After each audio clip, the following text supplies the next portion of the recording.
something like 20% of Jewish girls would never get married. And if you're not married by 26, you probably never will get married. When they quote things like that, 20% of singles over the age of don't get married is absurd. And it all leads into the same funnel of, oh my gosh, I'm extremely desperate, therefore I'm willing to spend this kind of money on XYZ, and essentially get screwed. Do you feel that they actually have a goal, or they're just trying to trigger the singles and trying to like ensue panics? I don't know if there's like an agenda behind it. You charge us, say, $18 a month. When you do the math, times that, let's say there are 200 or 300 people in that chat. That's between $40,000 and $60,000 a year on a stupid WhatsApp chat that essentially is stupid. People are being taken advantage of. I know how to do is research. I know how to look at numbers. I know how to collect data. I know how to interpret it. Reaching out to other researchers, trying to build a study, and eventually getting actual data that those statements were all false. Imagine telling a girl you're never getting married because you're 35. Like, that's insane. I was told it. Dr. Yosef Sokol is one of the most misquoted people in the Shidduchim world. Before we begin, I need to take this moment to explain what this interview is all about. We interviewed Dr. Yosef Sokol, who conducted an entire study on the quote-unquote Shidduch crisis. Now, to define the Shidduch crisis is a lot of people think there are more women than guys, and that there are some women that will never get married because there simply are not enough guys out there. Now, this is actually what started Dr. Sokol's journey on actually conducting the study. He saw an article in a very well-known Jewish magazine that essentially said 20% of all women singles will never get married. He was absolutely furious about this because to him, he's like, there were no actual valid sources that they were quoting. And he's a numbers guy. He's a PhD. He actually knows how to do this. And he actually wanted to conduct a study to actually cover whether this actually holds water or not. And so he did. Unfortunately, though, he is one of the most misquoted human beings in the face of the Shidduchim system. People quote him as modern Orthodox people. By the time they're 30, 93% of them get married. It's actually more like 80%. Completely misquoted. And if you've ever heard of 98% of both yeshivish and modern Orthodox people get married by the time they're 40, also misquoted. For modern Orthodox, it's actually more like 90% by the time they're 40. And yeshivish, there's actually a distinction. Yeshivish men, 96% get married by the time they're 40. And yeshivish women, or yeshiva Orthodox women, 94% get married. So there's actually a distinction between not just yeshiva Orthodox and modern Orthodox, but between the yeshiva Orthodox community in general. We get into the actual nitty gritty. We debunk a lot of myths, and we get into the details and numbers of what this is all about, the Shidduch crisis, whether there is or there isn't. But we actually uncover that there's actually a bigger underlying problem. And so we uncover all of that. We discuss it in detail. Enjoy the interview. Remember to like and subscribe. Sarah and Max, an unlikely pair in this wild podcast. They're the perfect flair. Sarah's charm, so feminine and free. A Cali girl spirit under the podcast tree. Max, a strong force with a punch in every word. Together, they navigate the dating absurd. Don't forget to hit subscribe, join the crew for more laughs and tales just for you. Now back to the show. Hello, everyone. Welcome back to another episode of Good for Shidduchim. I'm your host, Sarah Levine, and I have my co-host with me, Max Landisman. I hope everybody is enjoying their Hanukkah, last day of eating really yummy donuts and latkes. With us today, we actually have a really special guest, and hopefully sparks conversation, and hopefully clears up a couple things. And we wanted to introduce Yosef Sokol. Just to get a background of Yosef Sokol, Max actually found. Where did you find his article, Max? You found his article on a platform.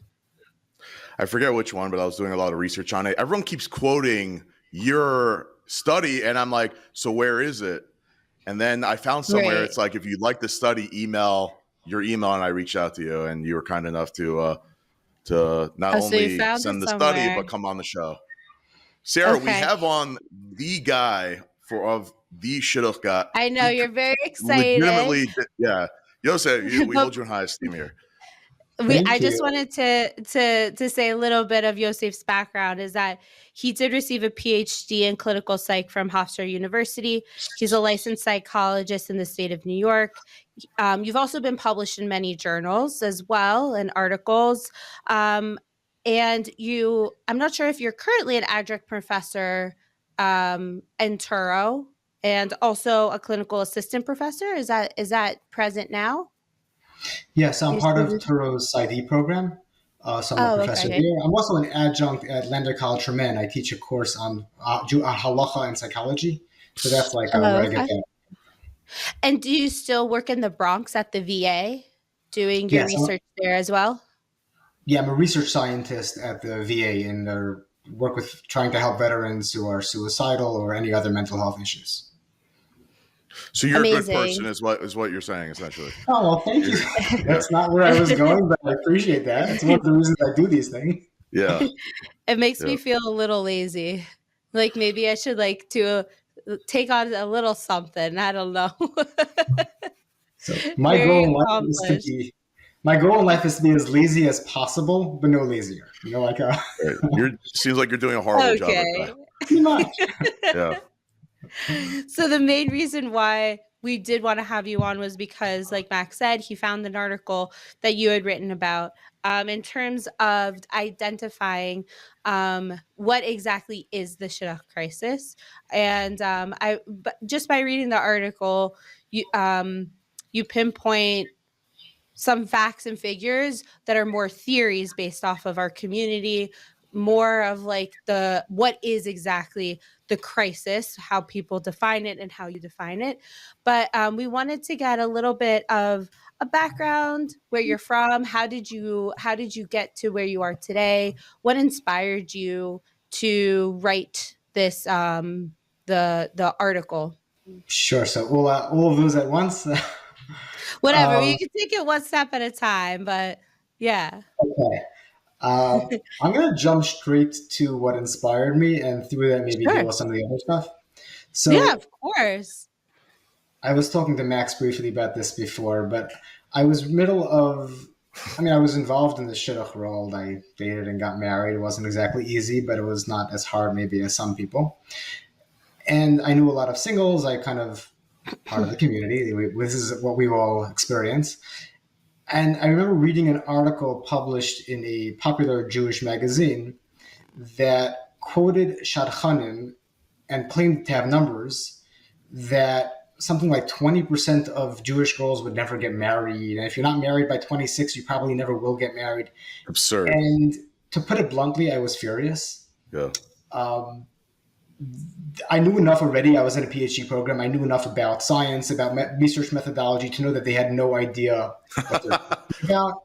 And the idea that people would say something like that and terrify people when they didn't know what they were saying was just extraordinarily frustrating. And what can I do about it? Nobody knows who I am in the community. Nobody cares what I say.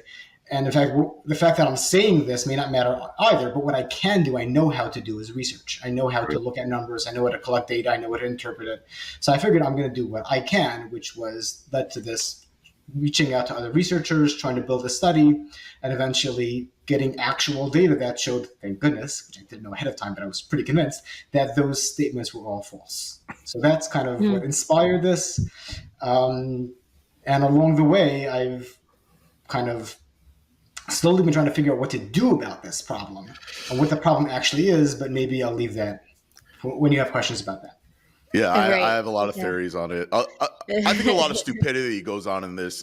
I feel like people have lost their common sense ground as far as like how to set people up. Like a lot of money is involved in this as well. We actually discussed. We had Bela Sibra on the show previously. They were talking about these stupid WhatsApp chats that people charge $18 a month for. I don't know what your take is on there. I think it should be punishable by death for those who are charging. But when you think about it, It's a little harsh. Whoa. when you that's the way I talk, but when people are being taken advantage of, and when you charge, let's say $18 a month, when you do the math times that, let's say there are 200 or 300 people in that chat, which honestly I think is extremely low. We interviewed someone, he has over 1,000 people, but he doesn't charge, so maybe that skews it. That's between $40,000 and $60,000 a year on a stupid WhatsApp chat that essentially is stupid and that doesn't do anything for anybody. It's a meat market. Feels like it feels like you're taking advantage of vulnerable people. So 100%, especially when they quote articles in. Maybe I should say, maybe I shouldn't. I won't say where the article is, but when they quote things like that, as infuriating as what you mentioned, 20% of singles over the age of 25 they said or whatever don't get married is absurd, and it all leads into the same funnel as like, oh my gosh, I'm extremely desperate, therefore I'm willing to spend this kind of money on XYZ and essentially get screwed. So that's just my own. Yeah, I am with you. Up until the killing them. I feel like that's a step too far. I also think people who put sweet potato and Sean should be punishable by death as well. But, you know, okay. I think I'm similar wavelengths.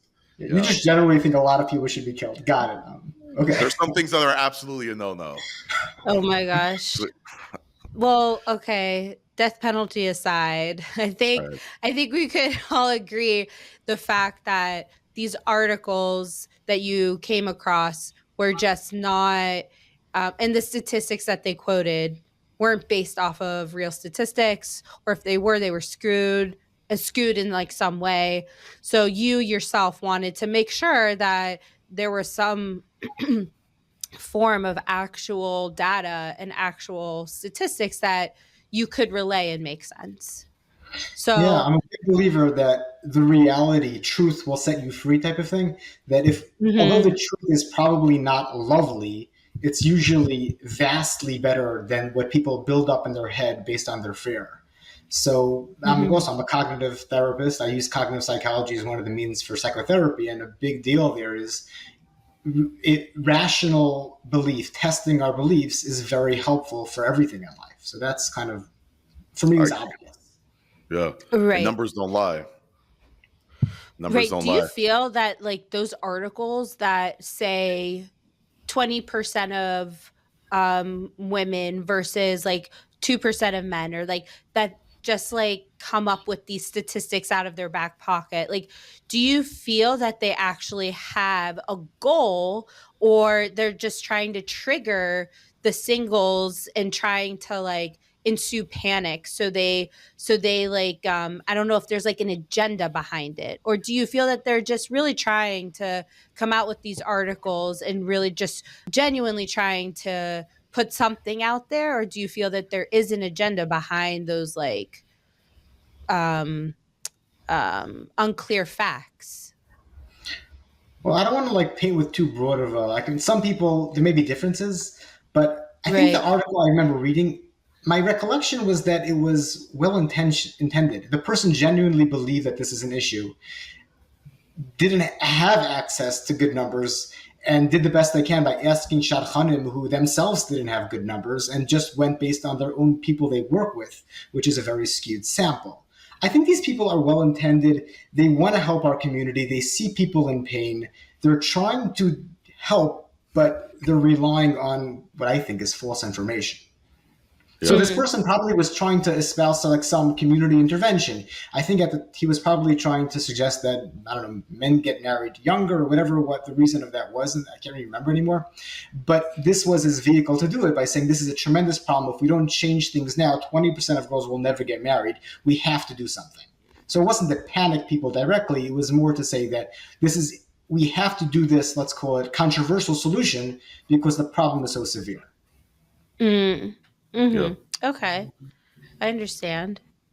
So why don't we get into some of the findings? I'm just going to list off a couple, some stats, and correct me if I'm wrong. But from what I've got here, the stats for we should say like what the article is about, though. So, Yosef, do you want to just like summarize? I know it's hard to summarize a whole entire study, but do you want to just summarize for the listeners who haven't read it? Do you mind just like summarizing it and just like bringing it, just like a little concentrated, a little snippet, a sprinkle? Sure, I'll give you my 30-second version, or try to even for sure. Okay. So we got about 4,000 Orthodox Jews to fill out information about themselves, but even more importantly, their family members. So their siblings, their children, as to if they got married, what their ages were, when they got married, and so on. And we ended up through that collecting information about 11,000 Orthodox Jews as to if they got married and when they got married and their current age. We then actually for the most important analysis, removed all the people who filled it out themselves from our database, because we wanted to make sure we're getting a representative, unbiased sample. And where people fill it out maybe are unusual, because why are they filling it out? Maybe they care about it for some reason, more because they're not married, I guess. So we ended up only focusing on their family members to get a better version of the numbers. So we ended up with something like for different communities, different amounts. It's something like 9,000 people that we used in our analysis, which is pretty large. And using that, we figured out at which age, the average age of marriages, at different ages, what the percent are married are. And we broke it down by 4 groups. We asked everybody, are you Yeshiva Orthodox, Hasidish, Modern Orthodox, Chabad, or not Orthodox? And then we divided it up by these 4 different groups, Yeshiva Orthodox, Modern Orthodox, Hasidish, or Chabad. And our main, though, focused on, because just the amount of information we had, was on Yeshiva Orthodox and Modern Orthodox, because we had the most information about those people. It was most reliable. Yeah. Right. I also noticed that you said in the article that one of the barriers was actually access to the internet for some people as well. So I didn't even think of that, but I was like, yeah, I mean, how could they fill out a survey if they see it like you said it was like it was coming up on emails, and like you guys would try to get it like on the internet. So I can understand how that was like a little bit of a barrier for certain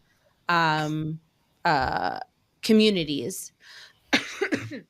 Yeah, definitely. That's one of the reasons that I focused also on siblings and children, because I figured at least one person in their family probably has internet. A lot of like WhatsApp groups were centered around seminary girls was one of our big way that people were centered on all the WhatsApp groups of seminaries. We figured out about their families, and even if I don't know, their brother who's in BMG doesn't have a cell phone with internet, their sister often does. Yeah. Right. One thing I really like what you did, you call it Yeshiva Orthodox, not Yeshivish, because, and you do write it in the article, and I totally agree with it, is that I remember being in Yeshiva myself in Skokie, and we had one, Skokie is not a Yeshivish place, but you have a mix of everyone.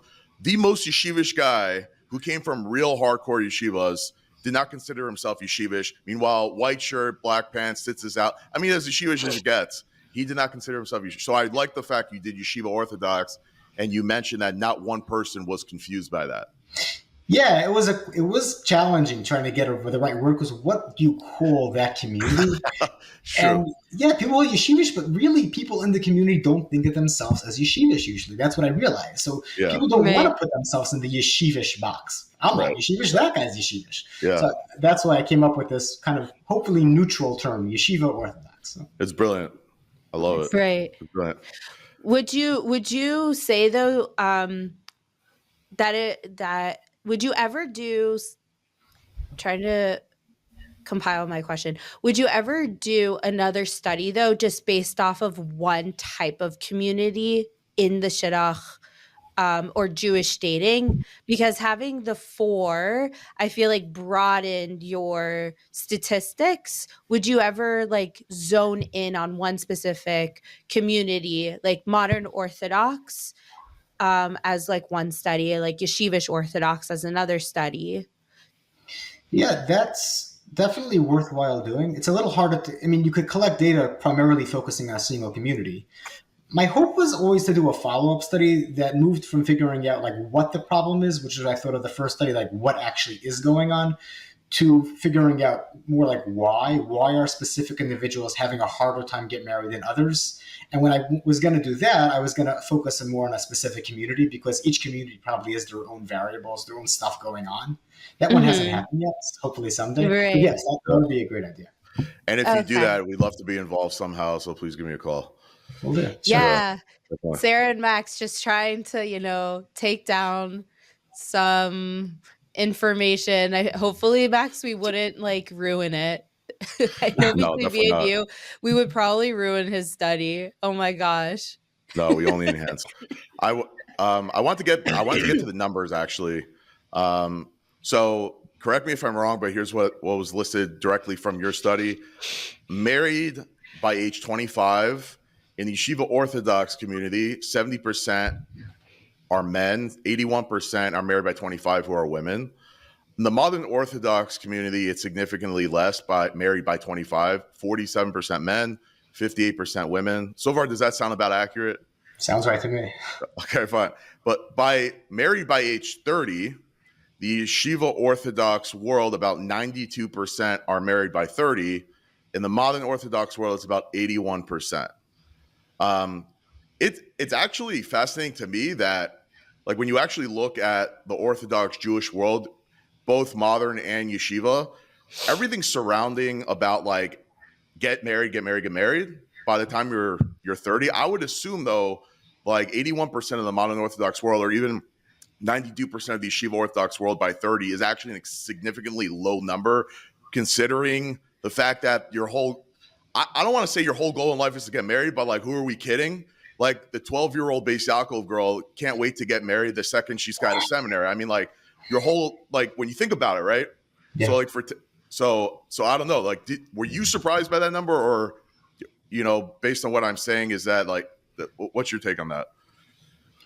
I was slightly surprised, but not very, because even anecdotally, I know of like these large classes, it does seem like 1 out of every 10 is not married or so. But one of the major findings of the study was that it's taking people much longer to get married than they want. Although the other major finding is they do seem to eventually get married, the vast majority. Right. So kind of yin and yang. On the one hand, great people are seen by the age of 40, for example, is like 98%. Right. But as you're saying, by the age of 30, it's only 80% of modern Orthodox are married. So a lot of people want to be married and are not married.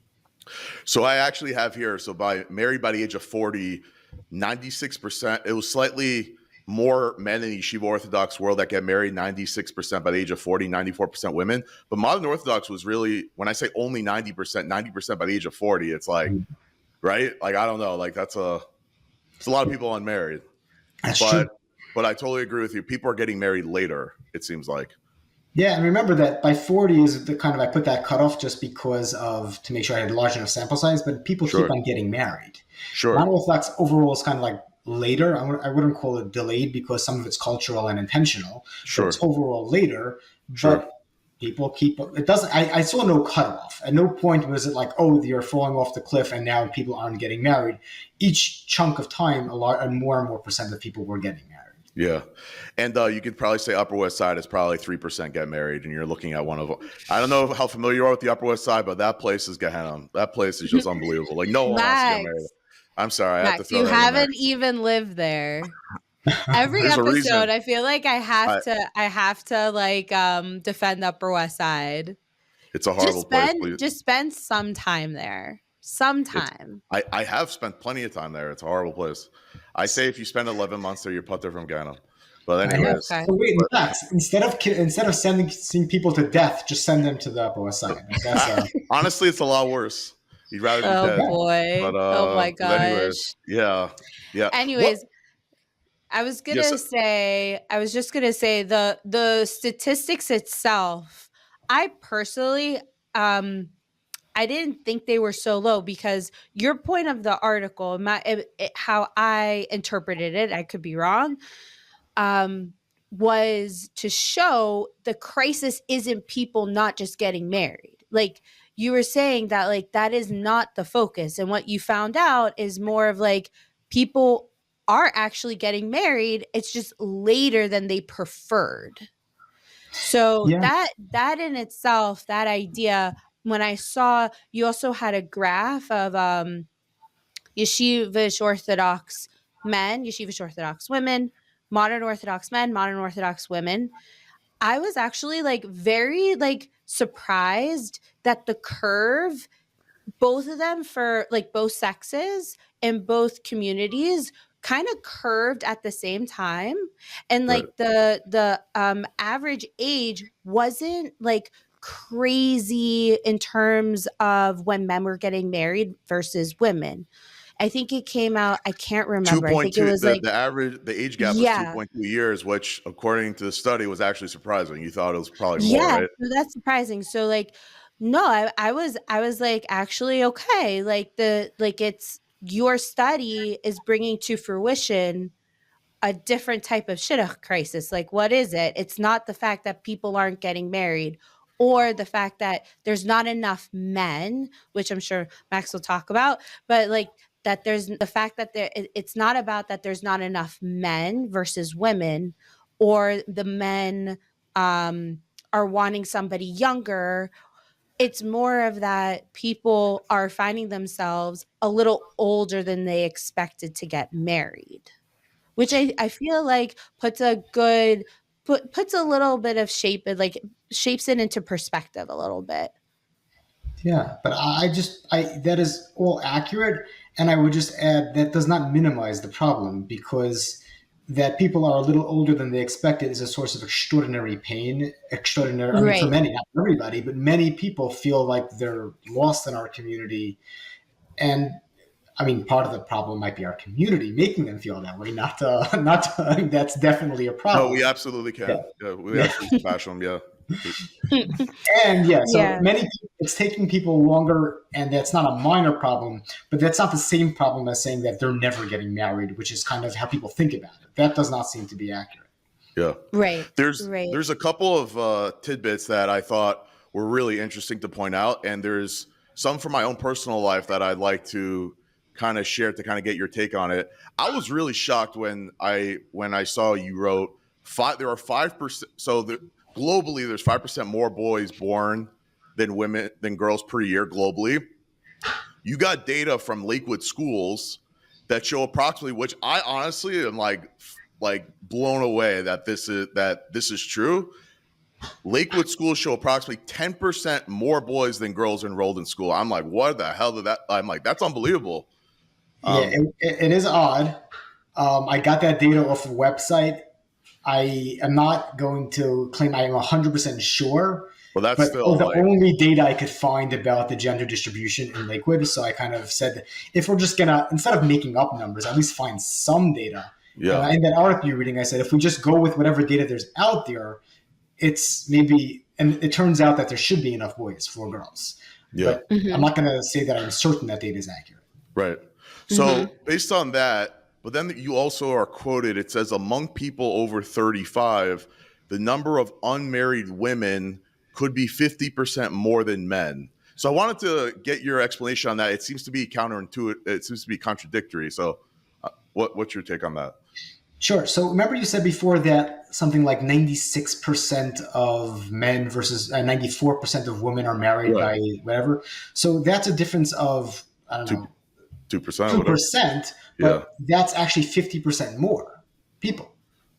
Because if you have, 100 people, men not married, 150 women not married, there may be a very small part of the population not married, but that's still a lot more men. Well, I said it wrong. That would be more men than women.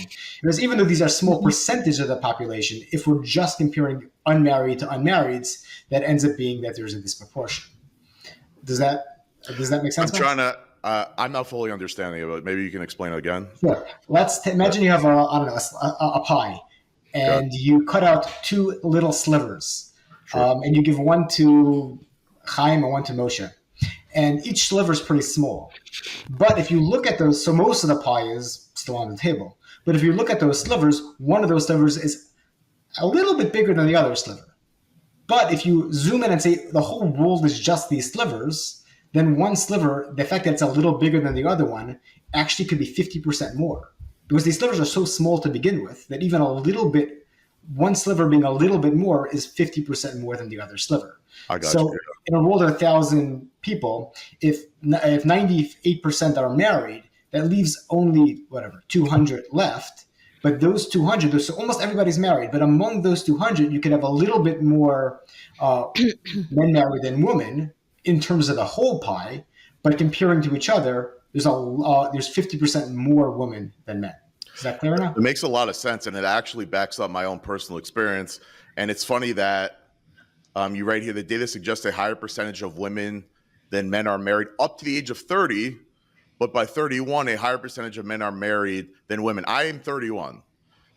What's interesting is that, I don't know, ever since, I went to Skokie Yeshiva, when I was there, my experience was the yeshiva was fairly small, let's say 20, 30 guys maybe, and the amount of eligible bachelors, I would say it was like 2 to 3 people. And then meanwhile, there's a girls' school with 150 girls ready to get married in the next 12 minutes. So that was one. And just in my own life, and people think there are no single people in Teaneck when that's totally not true. I think Teaneck is actually phenomenal. Here's a plug for Teaneck. But I would definitely say let's say there's 30 or 40 singles in this group, maybe 5 of them are dudes, literally. And what's interesting, I also read before your study, I don't know if how much of it was a study. It wasn't necessarily it was more based on not necessarily Shidduch crisis or not, but the OU study about, the challenges of singlehood by the OU, that article about not necessarily Shidduch crisis per se, but how single people feel. And I'll quote them as saying 7 of the 8 dating communities that they studied did report having more women than men, which may reflect a more heavily female single population. I don't think that's, again, that's not a study. You're a study, but I do see a lot more single women than men. But you also say that, I guess, by the age of 31, there are more women, I guess, that are unmarried. That's when it shifts. Yeah, at that point, there's like an inflection point where you're going to start seeing more single women than men. But overall, it's hard to really tell this anecdotally, just like looking around, because since there's such a pressure for as much as there's a pressure for guys to get married, our community seems to have almost an obsessive pressure for women to be getting married young. So therefore, women are going to feel greater difficulty not being married. So they're going to talk about it more. And there's going to be more, I think there's more noticeable women not married than men, partially just because of our community's focus on that. So but whatever you look at, if you start thinking it's true, that's what you'll see and that's what you'll say. Of course, right. Mm-hmm. Yeah. I did want to say, you mentioned in the article community over involvement within like singles as one of the reasons why a single may feel bad about their single status. So what do you mean, I guess, like now that we're talking about community, what did you mean exactly by the community over involvement? So to start with, remember talking about that article about like kind of yelling at us that 20% of girls will never get married? That extreme focus and let's call it scare tactics, to be slightly blunt, that our community is obsessed with the Shidduch crisis, and that making it such a, I think, kind of taking over the world in some sense, that this is just such an intense community emphasis and focus in a non-healthy way, makes people more frightened and makes people more pressured and more in pain. And to be honest, I assume that, even though I don't have data on this specifically, I assume that leads to people choosing to marry people when it's not ideal and ending up with poor marriages and possibly more divorces. So it's not just singles that I'm concerned about. I'm concerned about the whole kind of the ripple effects of that. Imagine telling a girl you're never getting married because you're 35. Like, that's insane. Like, that literally is unbelievable. I was told it. Yeah. I was told it at age 30 and 31. I mean, and like, it's crazy. And now that I have like perspective on it, I feel like that was young, like it's crazy. Yeah, people are not, for good or for bad, many, many people are not ready to be married at the age of 20. Yep. And we can try to maybe encourage people. So this is kind of moving to solutions type of thing. Maybe we could be helping people learn how to build relationships and be ready to marry when they are, younger, 24, 25. But if they're not ready to be married and you push them to get married, it's not going to be a good result. In fact, a couple of weeks ago, somebody was telling me, they heard I did the study, they were kind of confiding in me that they are currently divorced. And part of the reason is their mother pushed them to get married to somebody, even though they saw some red flags. They were uncomfortable with it, but at that age, they were already 25, and their mother was very worried, and they couldn't really point a finger at what she was so worried about. So she got married, and 6 months later got divorced because the man was highly problematic. That's part of the system that we're in, unfortunately. So we need to do better, but doing better doesn't mean telling people that 20% of girls will never get married. Yeah. I hate the fact that happened to someone, but I love the fact that you brought that up, because I've said in multiple episodes that mothers who go overly involved in their kids' dating life leads to problems. Yes. It leads to problems. Big problems, not small problems. Getting divorced is a huge problem. Yeah, right. That's kind of like, in some ways, the tip of the iceberg. I see it. It's in your face a little bit more. But how many marriages are unhappy? How many children are being raised in marriages where the parents are not really suited for each other because of the pressure to get married when people aren't ready to get married or don't know what to look for? And not to say any one gender more than the other, men have exactly the same problem.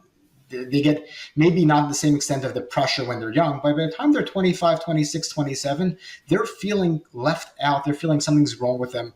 A lot of guys have told me that the very fact that the community focused so much on girls having problem makes them, as being a guy, feel like there's something really wrong with me. There's so many girls not getting married. The fact that I'm not married and I can get dates, but no dates that are actually suitable for me, means there's something profoundly wrong with me. This creates that psychological problems and then also internal pressure to get married to somebody not suited. 100%. As a guy, I totally concur. Yeah, I totally concur. I did notice, Yosef, throughout the article as well, there were some keywords like pain, struggle, and I was just wondering, your background is more, since you deal, I guess, with patients in suicidal, I forgot the word, suicidology? Is that the word? Like people struggling with suicidal thoughts, suicidal ideation, probably suicidal attempts. Also, you see depression, you see anxiety. Did that background kind of help shape or kind of show you how painful the process actually could be and how detrimental the process could be as well? So I don't want to overstate this because I began this research even before I started focusing on suicide, Oh, but okay. I have done a lot of, since then I know about suicide, I know about depression. It's kind of my main area. I spend a lot of time on this. And maybe that's made me more sensitive to the pain that these people are in, because I know how bad pain can get and I understand what isolation means and feeling like there's something wrong with you. And when people have other issues, it could then lead them down a very dark path. Mm-hmm. Mm-hmm. So you mentioned solutions to some of these, I guess, problems or issues that were brought up. What how as a community can we start to integrate at least some type of positive change within these negative feelings and thoughts about age in general and dating in general? So I think there's a few ways in, but if you're thinking in terms of the community, as opposed to the people themselves, as far as the community, I think we can do a lot better at supporting people to get ready to date, to get married. That means teaching people more about how to build relationships, what social skills. I mean, I would say to some degree, women have a bit of a head start in terms of social skills and relationship building.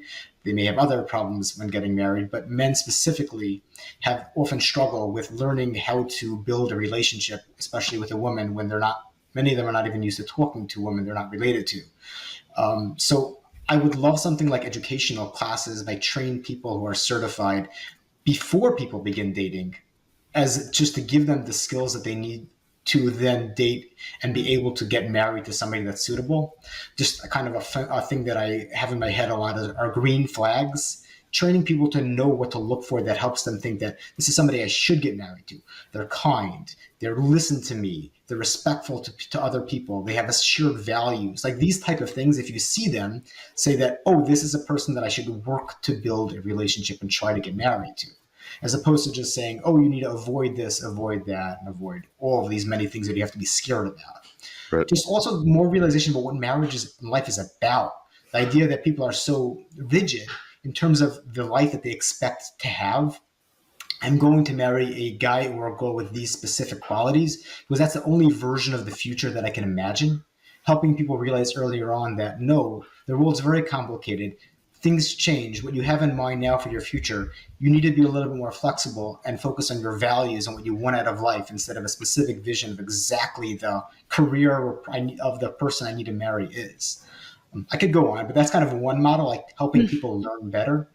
But the other thing I think a community could be doing much better at is instead of thinking that singlehood is like a disease almost, instead of realizing that it's a stage in people's lives that can be very productive, that could be a time where people can learn, grow, develop, and become people that are much healthier, that are better parents, better community members, better Jews than they would have been if they got married earlier, or to be honest, than other people who got married earlier often, because these people now have a time in their life that they could do more work for themselves, for the community. Just another person I know happens to be, this person got engaged just last week, which is very happy for me. Oh, that's nice news. Yeah. I had a conversation with this guy a couple of months ago, and we were talking about how much he was, I think, single, trying to get married for about 7 years. And we talked about how much he had changed and the type of person he was now: sensitive, thoughtful, much more emotionally aware than he was 10 years ago, whatever it was, or many other people, even as they are now, partially because this was a time for him to introspect, to learn from dating what types of girls worked and didn't work, learn about himself through that process. It's a time to be able to find much more structure, meaning, and purpose in it. So it's not a negative period, only if you call it negative. I actually just plug in, I have a book coming out called Becoming Godly that is about the intersection of Torah and psychology. And it's all about learning about what's important to you, your values, who you want to be as a person. And that this time of people's lives where they have the mind space, the intellectual capability to do this work, it's wonderful that they have a time to be able to do that in. And also obviously learning to find meaning and purpose can help people with the difficulties associated, but just generally as a time period in people's life that they can use productively. And our community could be able to talk about this time in a productive way instead of a scare route way is just, let's call it a second thing that our community could be doing better in. Yeah. By the way, it's so funny that you mentioned, by the way, 100%. As far as even my own life, I only learned this a year or so ago about, and I think most men would agree that they don't know this either until later, that when a woman complains or asks you for advice, a lot of the times they're not actually asking you. You're laughing because you know what I'm talking about, right? They're not actually asking for advice. They just want sympathy. And so most guys just answer the question oh, you need X, Y, Z, and they're not looking for a solution, so they get pissed off even more. They really just want sympathy. I learned that recently. It took me a long time. That was from was that from Shlomi? What? Has Shlomi told you that? No, Nechama Rubin, okay. actually. Oh, okay. I was gonna say, when my husband and I, when we got married, there were some times where I would have to ask her, we would ask each other, okay, do you want a solution or do you want me to listen? So I thought that's what you were talking about. Oh, no, I didn't know Shlomi did that. Listen, no, it's good. I personally thought it was good advice because you're just starting to, know each other. So that's why I thought you were saying. So, but it's great. No, that is great. And it's not a judgment on men that men don't realize this. Among men, that is actually the right way to behave. If your friend complains about something, he generally wants you to help him with it by finding a way to deal with it. Why should men who grew up mainly speaking to other men know that there's a whole nother way of dealing with solutions there are problems that women have when they talk to other people? It's not guys' fault that they don't know this, but maybe as a community we could do a better job of helping people learn it early enough that when they're on a date and the girl's complaining about her work, the guy doesn't say, okay, what you need to do is X, Y, and Z, but instead say, that is really hard. I'm sorry. It sounds so frustrating. How do you manage to get through it anyway? Yeah. That's so true. In some ways, for most people who are married or psychologists, I guess this stuff is kind of, we take it for granted that people know this stuff and most people don't. Most people don't know this stuff. Yeah.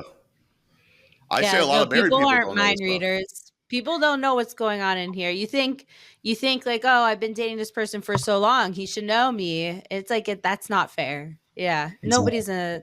Nobody's a mind reader. Yeah, I did want to say something that somebody at work, one of my coworkers told me, they were like, Sarah, do you have a guy for this girl? Another coworker who's younger, and they were like, she really needs a shidduch, and going on about how her age and everything. And I was like, she's very young.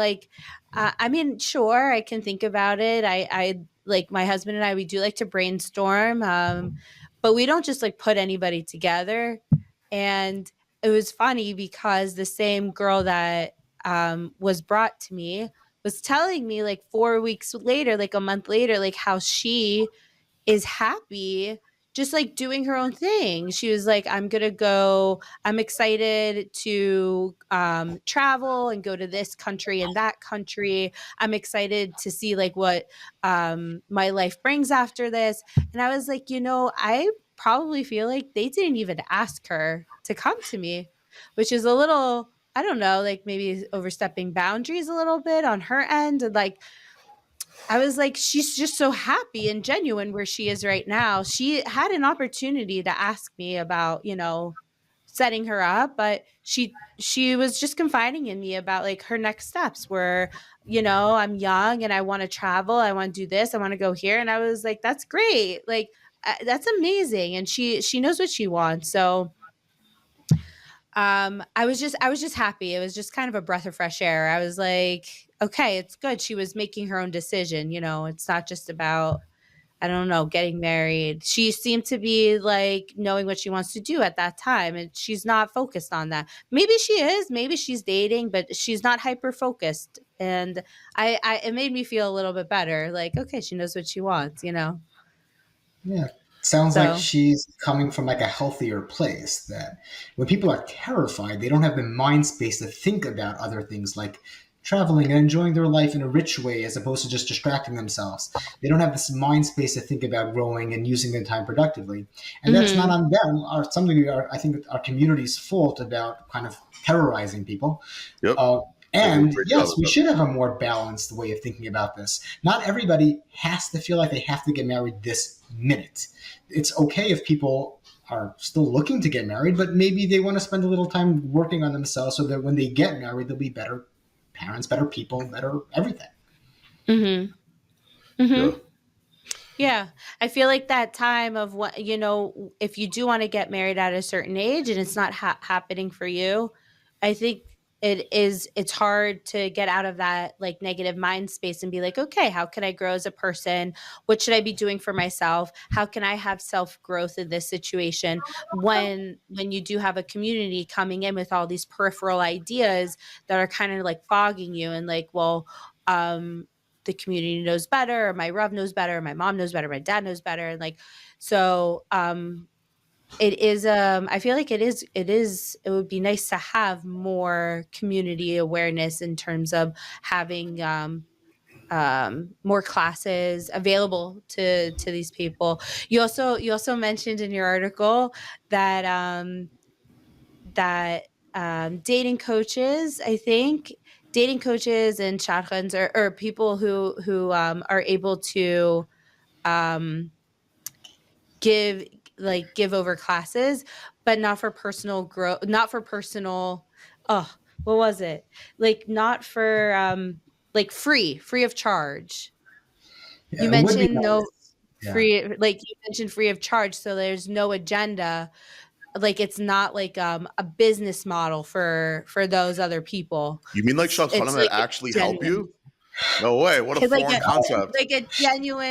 genuine class for people that really need it and really would like it. So I was like, I see, like, yeah, not to actual like chesed and trying to help the community. So I was like, okay.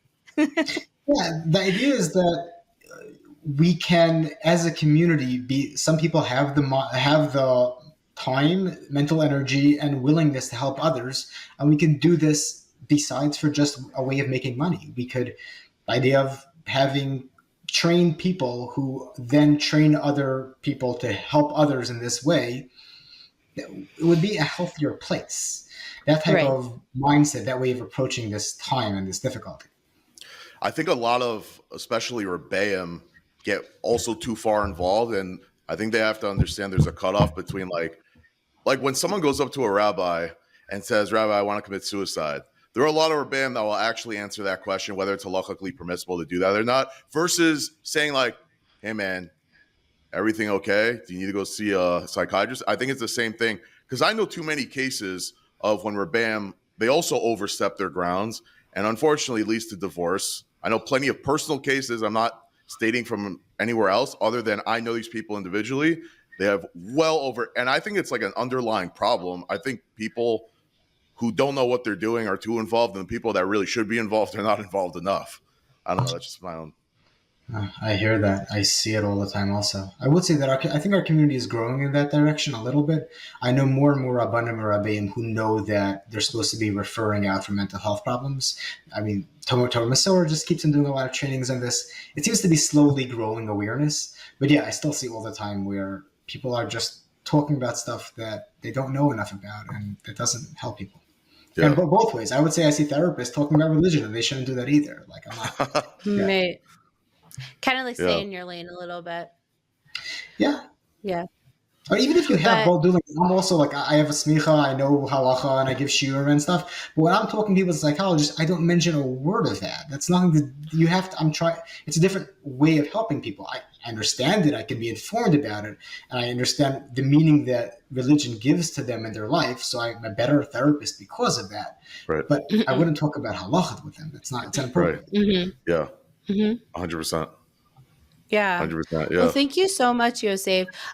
Was there any other pointers or facts that you wanted to bring up that we didn't tackle? Maybe just that we talked a lot about the community side, but just that when people are in this difficulty, they could try to interpret it in a healthy way. So see this as one period of their life that's difficult, because the vast majority eventually get married. So this is one period. So there's a time before this, a time after, and how they could try to use this one period in a way that's going to make their whole life richer. And sorry to get back to the book I have coming up, but that's kind of like, it's a major part of how do we think about difficulties. We need to take this broader perspective of that we have this life, we're trying to use it for something purposeful. And if you can see that this time in your life is challenging as a part of that bigger story, it gives you the perspective and the tools to do something more healthy and productive with it. So that was, I guess, one thing. And it was, what can people do themselves? So kind of building up the skills, connecting with other people in their life, and trying to find meaning with what they're doing. Well, that's one other thing, I guess. I speak to a lot of people who are in this Shidduch parsha and having trouble. And something that I've learned that they often have more and more difficulty investing in things in their life that give them meaning, because there's this thing hanging over them that they're single. So the idea of like pursuing a passion, I don't know, Max, creating a podcast, like things that are actually cool and interesting and unique, that are kind of flow from you and you're willing to put hard work into it. That's something that people need to do more of during that stage. Not judge them. It's very challenging to do that. I'm sure it's hard because, especially in the community and the difficulties, but the more they could put into growing by doing something meaningful to them that's unique about them, the better they will both be in that period of life. And also, to be honest, probably the easier time they'll have to get married, because doing those things usually shapes you into a person that is more likely to be able to get married too. Not that I say that's your goal, but that's kind of an extra added benefit. I think that's a huge point, because I think a lot of people, how many people tell you this? It's like, so I want to do this. And you ask them, so why don't you? You're like, well, I'm still single. I'm like, what does that have to do with anything? Why does that? You know, there are people that won't come on this podcast because they're single. They think coming on the podcast called Good for Shidduchim is actually bad for Shidduchim, when in reality, it's great for Shidduchim. Yeah, definitely. The irony is there. Yeah. But yeah, this idea that I need to push it off until after. For me, also, this irony, again, is that this is actually one of the most available times in their life in terms of time, mind space, mental energy, physical capacity. Also, when they're 40 years later, they're not going to have any of those as much. The idea of pushing things off later, actually, I don't know, carpe diem. This is a time that you actually have the capability to do some things that you can't do otherwise. Totally. Right. Totally, yeah. I'm a personal belief that I think everyone should have a therapist, but that's my own take. I think even if you think you're 100% quote unquote healthy, whatever, I think everyone should have a therapist. That's my own take. I think that if people have been dating for like 6 years and not married, maybe our community should sponsor, I don't know, at least talking to somebody a little bit to see if there's anything you need to work through that will help you. Not everybody needs extended psychotherapy or whatever, but at least talking to somebody who's a professional to see if there's stuff you need to be working through. Might be a good idea. Yeah. I can't get behind that enough. But anyways, I wanted to ask you about your book. When is it coming out? How do people get a hold of it or get a copy? Or maybe you could talk about it for 30 seconds. Thank you so much. So Mosaica Press is publishing it. It's coming out in a month. I just got my first hard copy. They air shipped it to me, which is so excited to see this real thing that you wrote and now is a physical thing. But the rest are on a boat. But I'll send you a link to how people can get it. But also Mosaic, it's going to be every Jewish bookstore officially in a month. So there's that, and it's basically about the idea that Torah and psychology both can work together to guide us in having a meaningful, purposeful life. Because it turns out they're both two sides of the same coin. How to have a meaningful life fits in with the ideas of psychology, which makes sense because that's how humans are.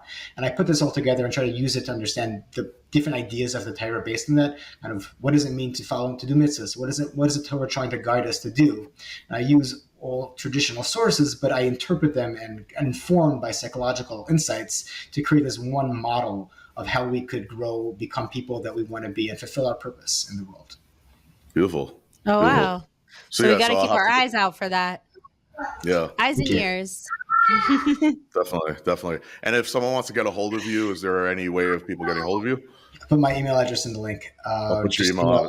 I'm happy to. As you know, Max, when you reach out to me, I really do try to get back to people. You're pretty good about it, yeah. I mean, these are things that I'm obviously deeply passionate about. So it's kind of I want people to be reaching out to me if they're interested in this, if there's anything that they want to do that I can help with. So yeah. Go for it. And anything to spread the word about the study. I feel like people don't really where can people reach the study? So it's online, but it's like the official scientific one is like on their website. But I'm happy to send it to anybody who wants it. I send it to Max. I also have like a magazine version I wrote up. I never published it in a magazine because actually I was getting a lot of negative feedback and angry phone calls. And what? No. Why? Yeah. Why? They're like, no, I think you're wrong. I think people are never getting like what's the other side? If Max and I had a magazine, we would publish it immediately. First of all, I think when you get on the front cover. When you get a lot of negative press, that means you're doing something good. Yeah, but you know what was so meaningful to me? So I got a lot of negative press, and the primary message that people were sent with me, people thought either I don't know how to do research. Okay, fine. They have the right to criticize my research. But even more, the part that bothered me the most was when people said I don't care about people who are single because they're in such pain and I'm ignoring them because of my research. Oh, come on. And with the other side of this, I was getting hate mail and stuff. But I kept getting people who are single reaching out to me, especially girls, young women, saying that how meaningful it was to them that somebody was working on this and somebody was comforting that. So on the one hand, I get people saying that I obviously don't care about, and the very people that they're saying that I don't care about were reaching out to me and saying that this was comforting to them. So it kind of got me through that, but it was hard that a lot of people were upset with me. Yeah, I mean, you do all this research. It takes so long, and like you're just coming out with facts. Like, my goodness, there's no pleasing anyone. Yeah. If people don't like your facts, they're not going to get upset at the facts. They're going to say you made them up or something, you know?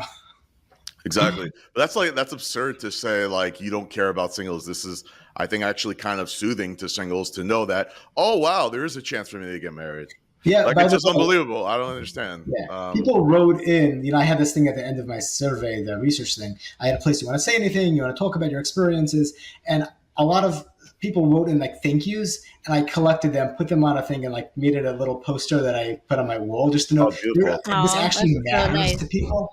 Yeah. And I would look at that when I was getting this angry hate mail that like you don't care about people, you're making stuff up because you're evil. I don't know, whatever. Yeah, it's so stupid. Yeah. It's so stupid. Well, anyways, that's why thank you so much. That's why we're especially thankful to have you on the podcast, especially if quote unquote you're controversial in even 1% way, but. We believe in what you did. I think it was great what you did. If you didn't do it, it wouldn't exist. We'd still think that 20% of the population is not getting married. I don't know we would worry that that's the case because again, we didn't have the data. There's no one to counteract that. There's no one to counteract. You don't know. You don't know until you look. Yeah. Mm-hmm. So we Thank appreciate you so much for having me on here. I really appreciate it. Thank you so much. Yeah, we appreciate your time, and we do appreciate your thoughts and sharing them with us. So thank you so much. Yeah. And for everybody who's listening, you know where to find Max and I. Our email is goodforshidduchim@gmail.com.